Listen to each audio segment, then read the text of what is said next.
Fatos e versões. O que vai impactar na sua vida agora no Café com Política. Que recebe aqui nos nossos estúdios nessa manhã de sexta-feira a secretária de Estado de Planejamento, Luísa Barreto. Olá, secretária, bom dia, obrigado por estar conosco. Bom dia, Guilherme, bom dia, Thalita, bom dia a todos que nos acompanham aqui pela Rádio Super, é um prazer estar aqui com vocês. Secretária, nessa semana tivemos as informações a respeito do superávit conquistado pelo governo de Minas no ano de 2022 e dada a fala da senhora e do governador Romeu Zema, explicando o quanto aquilo era importante, mas que era apenas um passo na necessidade global que o Estado tem, eu queria pegar 2 pontos daquilo que foi dito pela senhora para que ajudasse os nossos ouvintes a ter mais informação a respeito daquilo. O governo está perseguindo um equilíbrio fiscal, o governo está em busca de mais receitas. A senhora mencionou, o governador também, corte de mordomias e outras questões. Eu queria que a senhora pudesse materializar para o nosso ouvinte exatamente isso. Que tipo de coisas o Estado foi capaz de cortar nessa primeira gestão Romeu Zema e de onde vieram esses investimentos para que a gente tivesse uma noção do trabalho que foi feito e de como chegamos a esse resultado trazido pelo governo nessa semana. Perfeito, Guilherme. O resultado, o equilíbrio fiscal, ele é composto por 2 grandes pontos, né? A ampliação de receitas, que nós fizemos sem aumento de impostos, isso é muito importante, e também a racionalização de despesas, priorização daquelas despesas que são mais importantes para a prestação dos serviços públicos. Dentro da Secretaria de Planejamento, nós temos um processo inovador. Minas Gerais é o único ente no Brasil que faz isso hoje, que é o orçamento base zero.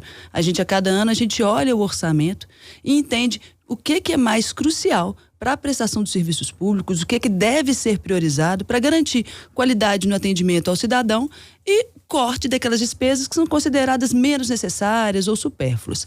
E com isso a gente conseguiu esse equilíbrio fiscal, que é um equilíbrio fiscal que não visa o equilíbrio por si só. O grande motivo da gente perseguir equilíbrio fiscal é porque nós temos a necessidade de fato, colocar a casa em ordem. O orçamento do governo é igualzinho o orçamento que a gente tem em casa. A gente tinha uma situação em que o governo gastava muito mais do que ele recebia, né? Como se eu tivesse um salário e meu gasto fosse muito superior ao meu salário. E isso foi gerando dívidas, gerando débitos que precisavam ser quitados. No ano passado, foi o primeiro ano que a gente atingiu o equilíbrio, nós conseguimos finalmente colocar as nossas despesas igual ao nosso salário, fazendo um paralelo aqui com o orçamento de quem está nos ouvindo.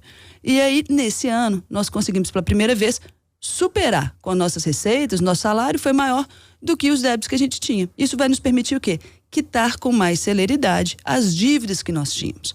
Mas a gente não tem só o foco em pagar dívida. O governo ele tem uma preocupação muito forte em garantir a melhoria da prestação de serviços públicos. Afinal de contas, o governo ele não serve para fazer ajuste fiscal. O governo não serve para fazer superávit. O nosso principal objetivo é melhorar a prestação de serviços públicos ao cidadão. E é por isso que, enquanto perseguíamos o ajuste fiscal, nós conseguimos ainda fazer algumas melhorias muito substanciais em políticas públicas. Então, nós tivemos o investimento recorde em saúde e educação, mesmo com o superávit de 2 bilhões. Nós conseguimos colocar em dia o salário dos servidores, 13º salário. A gente olha, por exemplo, na saúde nós saímos de um gasto de 5 bilhões em 2018 para 9 bilhões no ano passado. Quase dobrou o investimento em saúde. Nas estradas, que a gente reconhece que precisam ser muito melhoradas, estado afora, nós saímos de um investimento, né, do total de investimentos do Estado da ordem de 350 milhões no primeiro ano para 1,5 bilhão no ano passado. São quase 5 vezes mais de recursos aplicados em investimento. Então a gente tem perseguido esse equilíbrio fiscal para que o Estado ele tenha uma situação que permita avançar com mais rapidez na prestação de serviços públicos, para que a gente garanta que o Estado, todo o recurso que ele receba em breve possa ser aplicado só na prestação de serviços e não mais tanto recurso no pagamento de dívidas, mas que nós temos que pagar, são devidas, mas conseguimos felizmente avançar também na prestação de serviços públicos. Essa melhoria na prestação de serviços ao cidadão, secretária, que a senhora cita, para além, né, dessa questão do investimento do governo com esse equilíbrio aí das contas, entraria também questões relacionadas a terceirizações de serviços já oferecidos pelo Estado, por exemplo? Tem alguma previsão dessa do governo? Bom, o nosso governo ele tem um foco muito forte na experiência do cidadão, né? Na experiência do usuário. O usuário ele tem que ser melhor atendido pelo governo. Essa é a nossa compreensão pelo governo de forma geral. E nós vamos buscar sempre a melhor forma de atendimento ao usuário, seja ela por prestação direta de serviços, seja ela por outras opções, como concessões, parcerias público-privadas, terceirização de serviços. Se levar ao melhor atendimento da população, é assim que faremos. A gente teve nessa semana, por exemplo, a inauguração da nova unidade da UAI Praça 7. Um equipamento importantíssimo para todos os belo-horizontinos, atende 3.000 pessoas por dia. E nós fizemos isso por meio de uma concessão, uma parceria público-privada, que reduziu o custo de atendimento para o Estado, trouxe um investimento de 15 milhões de reais na reforma da unidade e melhorou a prestação de serviço ao cidadão. Então, nós não temos muita tranquilidade. O modelo que gerar a melhor prestação de serviços públicos é esse que nós vamos adotar. Desestatização, concessões, inclusive privatizações, estão no radar como fontes de receita para essa próxima gestão do governador Romeu Zema, secretário? Olha, as privatizações, concessões, a gente não observa elas tanto sob o ponto de vista da receita, mas sim sob o ponto de vista da racionalização da prestação do serviço. Mas sem sombra de dúvida, são pautas que estão no plano de governo do Romeu Zema desde a eleição em 2018. Então, é um tema que sim é observado por nós. A gente teve recentemente a concessão de lotes rodoviários, foram 2 lotes rodoviários muito importantes que foram concedidos à iniciativa privada no ano passado, o lote do Triângulo e do Sul de Minas. Nós temos a concessão do Anel Rodoviário. Esses são investimentos que a gente não conseguiria fazer sem ser por concessão, mas eles não nos geraram caixa adicional. Eles não vêm para gerar receita, mas para garantir que algo que o Estado não tinha recurso para fazer saia do papel. Então, há o planejamento, já tem projeto de lei na Assembleia nesse sentido, por exemplo, da privatização da Codemig. Essa sim, importante em termos de receita, porque com ela a gente consegue um equilíbrio de fluxo de caixa para nos permitir equacionamento da dívida, então resolver, solucionar finalmente a questão do endividamento do Estado de Minas com a União, que consome um volume orçamentário muito grande, que deveria estar indo para a população, deveria estar indo para a prestação de serviços públicos e está sendo todo ano queimado com pagamento de dívida. Então essa sim é uma privatização que visa gerar receita, mas de forma geral o nosso foco é a prestação de serviço ao cidadão. Secretário, eu queria voltar na questão aí da terceirização e da melhoria do serviço ao cidadão, porque recentemente foi publicado pelo governo uma portaria que permite aí os serviços de terceirização das vistorias veiculares. E esse é um assunto, secretário, de muito apelo dos nossos ouvintes principalmente, porque além de melhorar o serviço para o cidadão, em Minas de uma forma geral, hoje feito apenas em algumas unidades, e a gente sabe muito bem de todos os problemas, né, por trás desta vistoria veicular, geraria também muitos empregos no estado, aí já com uma expectativa de mais de 40 mil empregos gerados. A gente já sabe que já começaram os investimentos, né? Alguns empresários já começaram a fazer esses investimentos nessas empresas, algumas escolas de formação também estão sendo montadas. Qual a previsão do governo para que de fato essa vistoria passe a ser terceirizada? E esse é um modelo que seria usado pelo governo em outras situações? Sim, Thalita. Aliás, o foco na remodelagem do Detran, de forma geral, é um dos grandes focos da gestão no segundo mandato e, mais especificamente, da Secretaria de Planejamento e Gestão, a qual estou à frente, porque tem um projeto de lei já na Assembleia, já há quase 2 anos, que transfere as competências do Departamento de Trânsito à Secretaria de Planejamento. Nesse momento, o credenciamento da vistoria, ele está no momento de recebimento de documentação para que os credenciados sejam habilitados. É algo que nós iremos fazer, nós não temos dúvida de que o serviço precisa ser melhorado, ele precisa ser mais capilarizado, a gente precisa ter facilidade ao usuário. Então, hoje poucas cidades contam com esse serviço. A nossa intenção é que mais municípios possam ter a prestação de serviços de vistoria veicular, assim como outros serviços do Detran. A gente tem feito ainda, a incorporação dos serviços do Detran pelas unidades de atendimento integrado. Então, nós já incorporamos em boa parte das unidades os serviços de habilitação. Em breve vamos incorporar também os serviços de documentação veicular. E a nossa intenção é que a gente consiga ampliar, pelo menos dobrar essas unidades de atendimento integrado com a prestação de serviço de muito mais qualidade.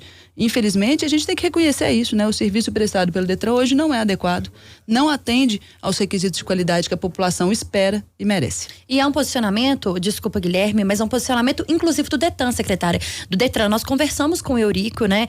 Hoje, responsável pelo Detran, e ele também reconhece essa necessidade. Fala inclusive sobre o papel de fato do policial civil, que é de investigar e não atuar numa vistoria veicular, né? Exatamente.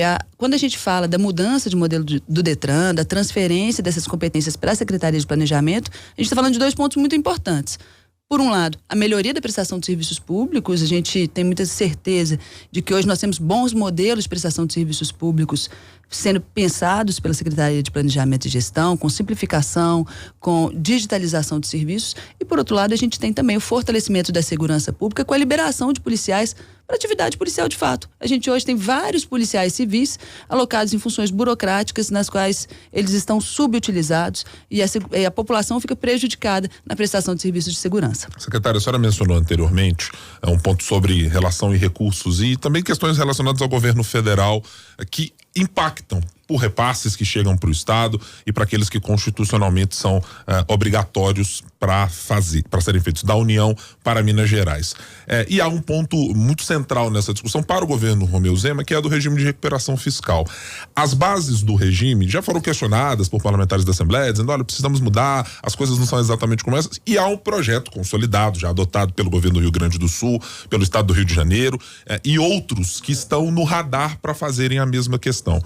O governo trabalha apenas com esse projeto como a pedra principal e fundamental para que as bases sustentáveis do Estado do ponto de vista de planejamento existam, ou ele precisa ser modificado? Ele pode ser modificado em que medida? Qual é a margem que se tem para isso? Porque é um embate que necessariamente será feito na Assembleia Legislativa e com perspectivas de muito confronto, evidentemente. Né? Não, perfeito. É importante a gente colocar que o governo, ele sempre trabalha com as opções que são nos dadas, inclusive pelo Legislativo, enfim, as opções de momento, e nós não vamos paralisar qualquer tipo de trabalho em momento algum. Nós estamos colocando a casa em ordem, ainda não temos o regime de recuperação fiscal assinado e conseguimos ainda assim o superávit, mas o que não significa que o regime não seja necessário. O regime ele é necessário porque o regime ele garante a sustentabilidade das contas públicas no médio e longo prazo. Infelizmente, o que acontece muitas vezes com os governos é que a gente consegue melhorias momentâneas, como a gente conseguiu. A gente fala de um superávit de 2 bilhões de reais. É muito representativo? É. Mas se eu pego só, por exemplo, a recomposição de perdas inflacionárias dos servidores no ano passado, o impacto dela foi de 4 bilhões de reais. Então, se eu falo assim, um reajuste que eu dou aos servidores já tira este superávit e volta ele a um estaca zero, a uma situação de equilíbrio. Não que isso não possa ser concedido, mas para que a gente consiga avançar efetivamente, se eu deixo de ter o Estado pagando mais de 10 bilhões de reais todos os anos a título de dívida, e uma dívida que nunca é paga, ela só cresce porque os fatores de correção dela são muito ruins ao Estado, o Estado nunca vai ter uma situação de tranquilidade, uma situação estrutural de equilíbrio. Então, quando a gente está falando de regime de recuperação fiscal, nós não estamos pensando só no nosso governo, não. O governo está pensando no Estado de Minas Gerais, no médio e no longo prazo. A gente precisa ter o Estado não devendo tanto à União, para que esse recurso que hoje a gente aplica em dívida, ele seja revertido aos serviços públicos, à prestação de serviços públicos, para que ele possa ser revertido à melhoria salarial dos servidores, que é justa, é necessária, ela é requerida e nós concordamos com ela, só que a gente precisa realmente ter as condições, as bases para isso. Agora, com relação ao regime de recuperação fiscal, é importante a gente falar que hoje o regime ele é muito mais leve do que ele era antes. A gente tinha antes o regime regido por uma lei, a Lei Complementar 159, ela foi alterada depois pela Lei Complementar 178, são leis federais, que já trouxe menos amarras aos estados que venham a assinar o regime de recuperação fiscal. No ano passado, o governo federal ele emitiu um decreto que tira mais uma série de amarras. As principais amarras que a gente tinha em relação ao regime e que impactavam diretamente nessas discussões com a Assembleia eram as amarras referentes aos servidores públicos de Minas Gerais. A mudança de regimes ou a retirada de alguns benefícios que os servidores tinham, ou transformação desses benefícios. Hoje, isso está quase tudo excepcionalizado, não é mais necessário. O que o regime requer hoje é um fluxo de receitas e despesas que tem que fechar no período de 10 anos. Se a gente consegue projetar em 10 anos um fluxo de receitas e despesas que feche, não há que se discutir uma série de questões que antes eram impositivas, como as questões referentes aos servidores públicos. Então eu vejo hoje o regime como algo muito tranquilo. As discussões que foram feitas no passado hoje não são mais necessárias. A gente precisa realmente de ter, e aí o governo é muito transparente nesse sentido, a gente precisará ter, para que essa conta feche, sem ter que mexer lá em despesas com servidores e coisas assim, a gente precisará de ter uma grande receita. E a grande receita que sustenta o nosso plano de recuperação fiscal é a privatização da Codemig. Sem a privatização do Codemig, a conta não fecha. Secretária, a senhora citou servidores e é um ponto importante na mensagem, inclusive, entregue pela senhora e pelo governador aos parlamentares mais recentemente. Está lá o dado super importante para o servidor. Despesa total de pessoal do estado de Minas Gerais está lá no limite em relação à RCL de 48,44%, com o limite máximo previsto de 49%. O servidor deve ficar com medo de que não terá reajuste nos próximos 4 anos porque está muito próximo desse limite, ou o Estado encontrará receitas, é a busca por mais receita que pode permitir que isso aconteça, tendo regime de recuperação fiscal ou não tendo regime? Aproveito, secretária, desculpa, mas é só para corroborar, como chegar ao cidadão com essa ideia de que a gente está colocando o Estado em ordem, né, resolvendo essas questões das dívidas e o Estado concorda com o pedido de reajuste dos servidores, mas aí traz as questões que a senhora explicou agora. Como explicar para o cidadão que trabalha dia após dia ali e que cada vez está vendo que está mais difícil manter uma casa, por exemplo, e aí eu falo de uma família, que o reajuste ele é entendido pelo governo, mas que neste momento não é possível ser concedido? Bom, vamos lá. O Estado, quando ele está com uma despesa de pessoal superior a 48%, a situação que a gente tem hoje, ele está dentro do chamado limite prudencial da Lei de Responsabilidade Fiscal. O limite prudencial, ele nos traz uma série de amarras. Não é possível ao Estado conceder reajustes que excedam a inflação. Não é possível ao Estado fazer melhorias ou mudanças nos planos de carreiras dos servidores. O que o Estado pode e está perseguindo é a recomposição de perdas inflacionárias. Nós vamos conceder a recomposição de perdas inflacionárias desde que o Caixa também permita. Orçamento e Caixa, né, o dinheiro em conta, são coisas diferentes. Mas é um pedido do governador que a gente busque trazer esse ponto, tornar isso realidade. Estamos tentando, esperamos que a gente consiga fazer. Agora, o Estado ele trabalha sempre dentro da legalidade, né? Ano passado, quando fizemos a recomposição de perdas inflacionárias, essa foi uma discussão que tivemos muito fortemente com os servidores. Os servidores requeriam percentuais maiores, além dos 10% que nós conseguimos conceder. E nós firmamos os 10% porque era o que a lei nos permitia e era o que o Caixa nos permitia. Sempre com muito zelo, muito cuidado. E nós falamos com os servidores. A gente compreende que o servidor ele é essencial à prestação dos serviços públicos. Agora, a prestação de serviços públicos também não é formada só pelos servidores.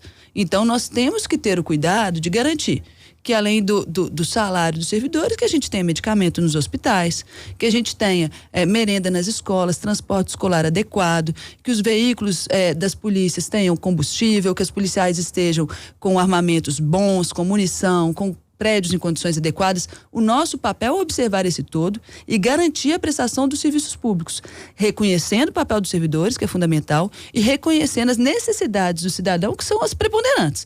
Ninguém no serviço público trabalha para si mesmo. Todos nós que somos servidores públicos trabalhamos em prol das pessoas, dos cidadãos, e eles são sempre o nosso maior foco.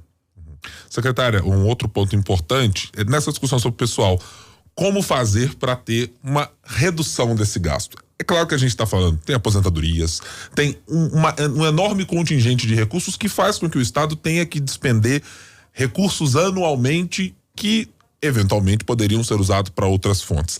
Tem caminho simples, tem caminho de curto prazo, de médio prazo, de longo prazo.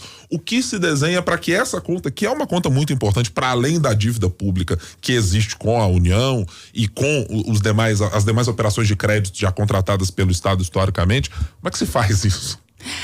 É uma ótima pergunta, Guilherme. A lei não nos traz instrumentos para redução de despesas de pessoal. A lei de responsabilidade fiscal ela traz limitações ao Estado, inclusive quando o Estado excede o limite máximo de despesa de pessoal, ele tem dois quadrimestres, 8 meses, para retornar a uma situação de normalidade. E não tem instrumento para isso. O Estado hoje ele não tem instrumentos para redução dos seus quadros de pessoal, né? O pessoal que é contratado por concurso público tem sua estabilidade garantida. A gente não tem instrumento de redução salarial, isso não é permitido, não é possível. Mesmo com redução proporcional de carga horária, são poucos os casos em que isso consegue ser feito. E mesmo quando a gente tem aposentadorias, essa despesa ela deixa de ser paga como ativa e passa a ser paga como inativa. Então são poucos os instrumentos de redução de despesa de pessoal. A despesa de pessoal ela cresce todos os anos, independente do que o governo faça, cerca de 3,5%. É o que a gente chama de crescimento vegetativo, porque o servidor ele tem no seu plano de carreiras progressões, promoções que são previstas, então a nossa despesa ela cresce sozinha e eu nunca vi despesa de pessoal reduzir. O que reduz é o comprometimento dela em relação à receita, porque a gente várias vezes consegue ampliar a receita. Então, a gente tem que trabalhar muito nessa base da receita, mas com o cuidado de não ampliar impostos. Esse é algo que o governo tem como mantra.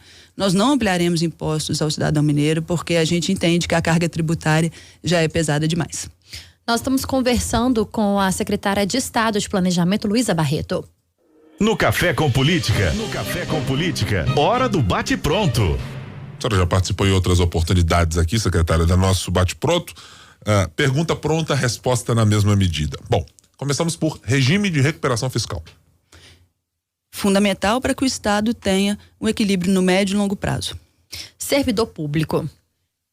Importantíssimo para a prestação de serviços públicos e nós reconhecemos o papel e pretendemos valorizá-lo na medida em que o Estado consegue.